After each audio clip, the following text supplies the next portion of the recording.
오늘 찬양팀 보니까 되게 새로운 시도를 했어요. 예, 영어가 나왔습니다.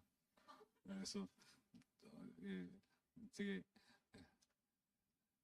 어, 저도 되게 샤이하게 불렀습니다. 영어라서.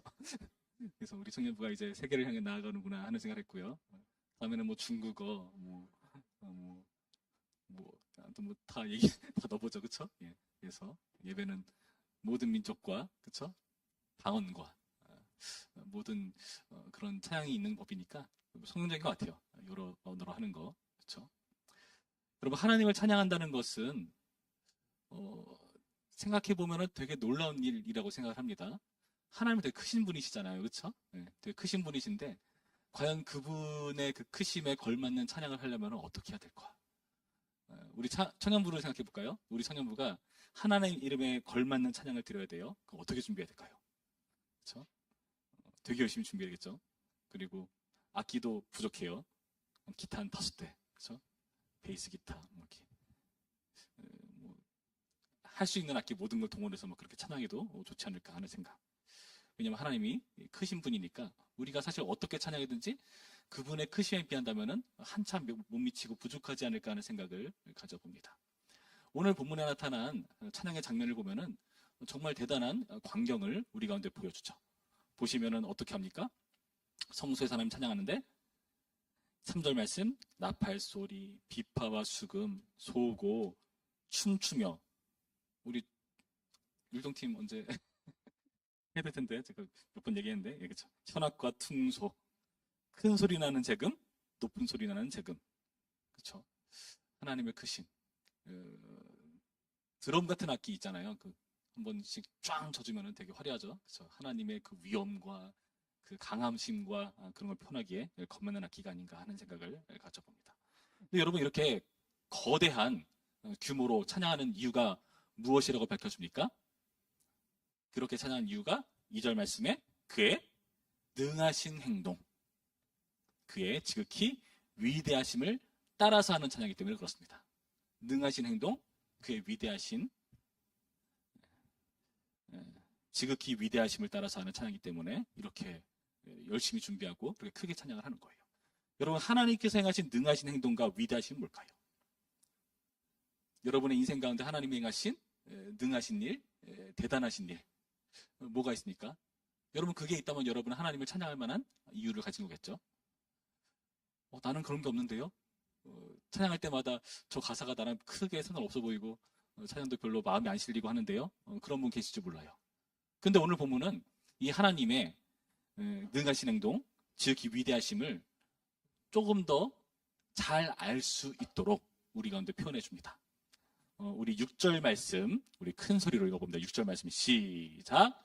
호흡이 있는 자마다 여호와를 찬양할지어다. 할렐루야. 자, 어떤 자마다 여호와를 찬양한다고요? 호흡이 있는 자마다. 자, 하나님께서 우리 가운데 행하신 능하신 행동, 그 지극한 위대하심, 그게 우리 가운데 뭘로 나타나는가? 호흡으로 나타나고 생각하시면 돼요. 호흡. 여러분 숨 다 쉬시죠? 그럼 여러분 찬양할 이유가 충분하신 겁니다. 여러분이 숨 쉬는 그 목적이 뭐냐? 하나님 찬양하라고 그렇게 우리가 숨 쉬고 있는 거예요. 오늘 오전 예배 때도 그랬는데 오늘 오전 예배 때도 마치 찬양대가 다임 목사님의 설교를 미리 알았는 양 거기에 걸맞는 딱 찬양을 골랐더라고요. 근데 오늘도 제가 놀랐어요. 찬양 형제가 제가 오늘 무슨 찬양을 할지 알았는 듯이 그런 찬양을 골랐습니다. 주를 예배하기 위해 우린 지음 받았네. 들으면서 어떻게 알았지? 그분께서 오셨나 그런 생각을 가져봤어요. 여러분 우리가 호흡 있는 것은 하나님 찬양할 이유가 됩니다. 하나님께서 우리를 지으신 목적이 뭐냐? 아까 그 찬양의 가사와 같이 정말 하나님께서 찬양 받으시려고 우리를 지으셨다라고 성경은 말해요. 이사야서 4321 43장 21절 말씀 보시면은 너무나 유명한 말씀이 있는데요. 이 백성은 내가 나를 위하여 지었나니 나의 찬송을 부르게 하려 합니다. 하나님께서 자기를 위해 지었대요, 우리를요. 그러니까 여러분의 이상에 있는 목적, 여러분의 이상에 있는 게 여러분을 위한 인생이 아니라 하나님을 위한 인생이라는 거예요. 창조주께서 우리를 그렇게 만드셨다는 거예요. 그렇죠? 우리가 어떤 물건을 만들 때, 어떤 창조적인 작업을 할 때 목적을 가지고 만들잖아요. 그렇죠? 그 목적은 뭐다? 하나님 찬양하려고 우리를 지으셨다. 나의 찬송을 부르게 하기 위해서 지으셨다. 말씀하고 있는 겁니다. 이기적인 의무 같나요? 하나님? 내가 창조된 게 그런 목적이었어? 난 내 인생 내 맘대로 살고 싶은데. 내가 공부하는 목적, 돈 잘 벌고 좋은 직장 가서 돈 많이 벌어가지고 나중에 노후 잘 대비하고 하고 싶은 거 하고 그러고 살고 싶어서 그렇게 열심히 일하는데 아니요, 틀렸어요. 그렇게 살면 여러분 헛사는 겁니다. 하나님 그러라고 여러분 지으신 거 아니에요. 여러분 잘 생각하셔야 돼요. 하나님께서 여러분 지으신 목적보다 찬양받으시려고 여러분 만드신 겁니다. 여러분이 하는 모든 행동의 목적들이 하나님을 찬양하는 것을 지향해야 여러분 제대로 가고 있는 겁니다. 그렇지 않다? 그럼 여러분 잘못 가고 있는 거예요. 바르게 하셔야 돼요. 여러분의 참 놀랍게도 우리가 방향을 바르게 맞췄을 때 이상하게도 그 길이 우리 가운데 행복을 주고 만족감을 줍니다. 안 믿어지죠? 하나님께서 나를 향한 목적을 내가 제대로 맞춰서 그 길로 나아갈 때 우리 가운데 평안이 찾아오고요. 기쁨이 찾아오고 행복이 찾아옵니다. 그 외에 다른 방법으로는 여러분 절대로 세상은 그 행복을 만들어낼 수가 없어요. 우리가 숨쉬는 목적은 하나님을 찬양하기 위해서. 그러려고 우리를 지으셨습니다. 그것을 하나님께서 그분의 여기 표현과 같이 능하신 행동, 지극히 위대하심이라고 말하고 있는 거예요. 여러분 그런데 문제가 생겼습니다. 우리는 숨을 쉬지만 언젠가는 이 숨이 그치는 날이 옵니다. 그러면 하나님을 찬양하는 그 찬양의 소리가 언젠가는 그쳐지겠죠? 하나님의 목적이 좌절되는 순간을 우리는 맞이했어요. 하나님께서 우리를 지으실 때 열심히 잘 쪼물딱쪼물딱 흙을 빚으셔가지고 생기를 불어넣으셔서 우리 가운데 호흡이 생겼고 하나님을 찬양하는 존재로 지어졌는데 우리는 하나님의 말씀을 어겨서 죽게 되었습니다. 선악을 알게 하는 나무의 열매를 먹는 자는 죽는다. 주님 말씀하셨고 주님은 진리시기 때문에 그 말씀은 변치 않으세요. 말한 것을 철회하지 않으세요. 우리는 죽음을 향해 가게 되어 있습니다. 그래서 우리는 여러분 죽었습니다. 뭔 소리예요? 지금 살아있는데. 아니요, 죽었어요. 여러분 꽃을 꺾으면요 멋있게 꽃다발 만들면 그럴싸하죠. 생생히 살아있는 것 같죠. 근데 시간이 지나면 점점 말라 비틀어지고 쭈글쭈글해지고 부서지고 사라집니다. 하나님에서 우리가 단절되고 끊어졌으면요 우리는 살아있는 것처럼 보여도 죽음을 향해 가고 있는 거예요. 다만 하나님께서 우리를 사랑하셔서 육체적인 물리적인 죽음은 유보시키셨어요. 그러니까 우리는 점점 시간이 지나면서 살아가게 돼 있죠. 영적으로는요 하나님과 단절됐기 때문에 죽은 거예요. 꽃을 꺾은 것처럼 말이죠. 하나님께서 우리를 찬양하게 하시려고 호흡을 주셨는데 그게 좌절되는 순간이 찾아왔다는 겁니다. 실제로 많은 사람들이 죽음 가운데서 그렇게 살아가고 있고요. 하나님 찬양하는 거 잘 모르죠. 자기 인생을 살아갑니다.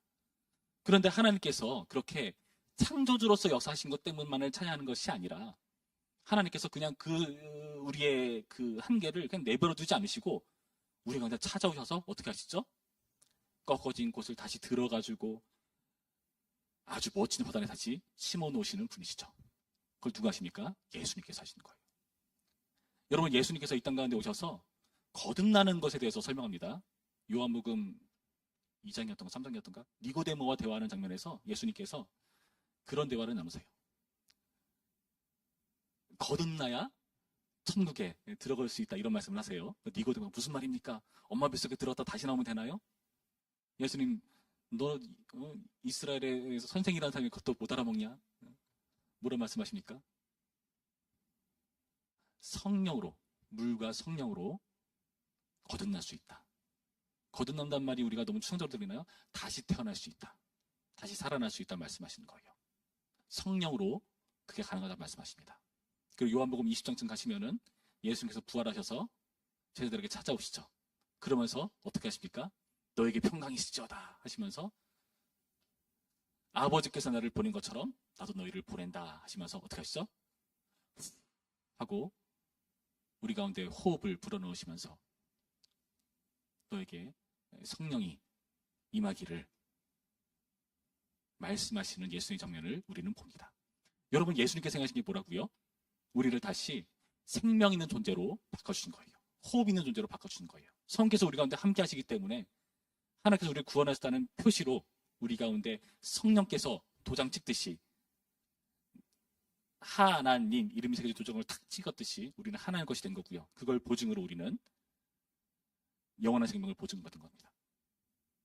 여러분, 그래서 우리는요, 숨 쉬는 게 회복된 사람들이에요. 세상 사람도 다 숨 쉬는데요, 제가 말씀드렸죠? 아니라고요. 그 사람들은 죽어 있는 거라고요. 숨 쉬는 게 다릅니다. 성령께서 우리 가운데 오셔서 하나님의 나라에 대한 소망을 불러일으키시고 영생을 소유한 자로서의 기쁨을 우리 가운데 선사하시는 분이십니다. 세상은 그런 거 몰라요. 성령 그런 거 몰라요. 세상이 말하는 그 어떤 기, 에너지 그런 차원으로 이해할지 모르지만 우리 성령은 인격이시고 하나님께서 우리와 함께 하신다는 그런 놀라운 행동을 성령님께서 보여주고 계시는 겁니다. 여러분, 그래서요, 우리가 찬양할 수가 있는 거예요. 여러분, 그래서 오늘 말씀에 나타난 호흡 있는 자보다 여호와를 찬양할지어다 하는 이 놀라운 광경에 우리가 참여했다는 사실을 명심하셔야 됩니다. 하나님께서 창조주로 역사하셨기 때문에, 구속주로 역사하셨기 때문에 우리는 호흡이 유지되고 있고요. 이 호흡은요, 주님 다시 오시는 그날, 그리고 영원히 그치지 않고 계속 이어지는 숨이라는 사실을 명심하시기 바라요. 그리고 안타깝게도 우리가 찬양을 통해 살펴봤지만 얼마나 스케일이 큽니까? 얼마나 큰 규모입니까? 이렇게 대단한 악기를 동원해서 이런 위대하신 하나님을 찬양하려면요, 연습도 많이 해야 되고 합주도 많이 맞춰야 되고 악기도 더 많이 불러야 되고 율동팀 다 가득 차야 되고 얼마나 화려한 찬양이에요. 요한계시록에서 어떻게 나오죠? 5장 가시면은 하나님께서 7장이죠. 7장 가시면은 아무 데서 할 수 없는 그런 허다한 무리가 하나님을 찬양하는 광경을 보죠. 하나님의 위대하심을 찬양하는 사람이 이렇게 많다는 겁니다.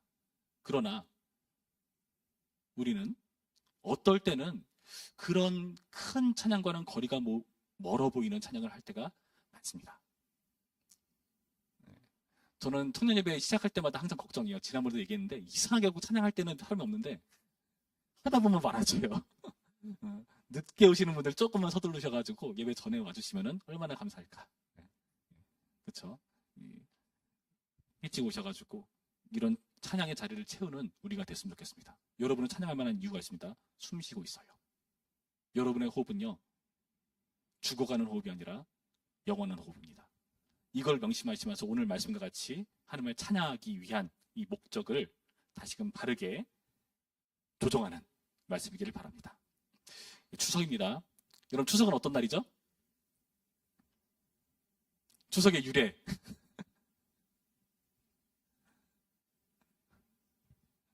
모르시는구나. 추석 때가 보통 어떤 철입니까?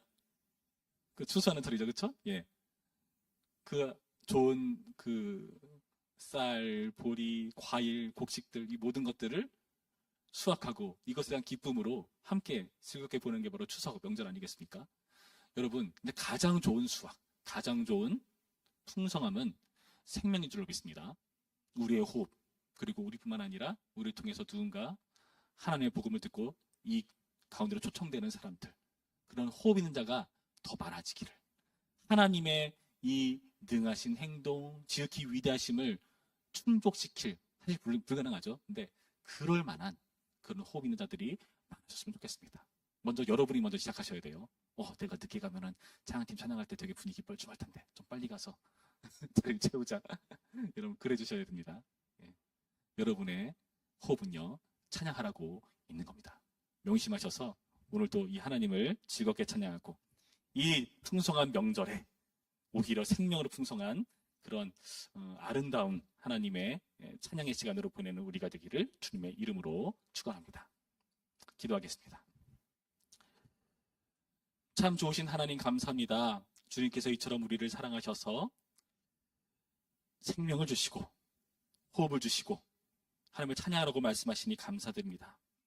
주님, 하나님을 찬양한다는 것은 우리 가운데 찬양 받으실 만한 일을 하시겠다는 하나님의 확언과 같습니다. 찬양할 이유가 없다고, 뭘 찬양해야 될지 모르겠다고, 그럴 때마다 우리 가운데 찾아오셔서 하나님이 누구신지를 보여주시며 얼마나 감사한 일들을 우리 가운데 행하신지를 기억나게 하시고 그 무엇보다 예수님을 보내주신 하나님을 우리가 기억하게 하시니 감사드립니다. 그 하나님을 쫓아 우리가 생명 누리는 자로서 호흡 있는 자로서 찬양할 수 있도록 인도하여 주시옵소서. 감사드리며 예수님의 이름으로 기도했습니다. 아멘.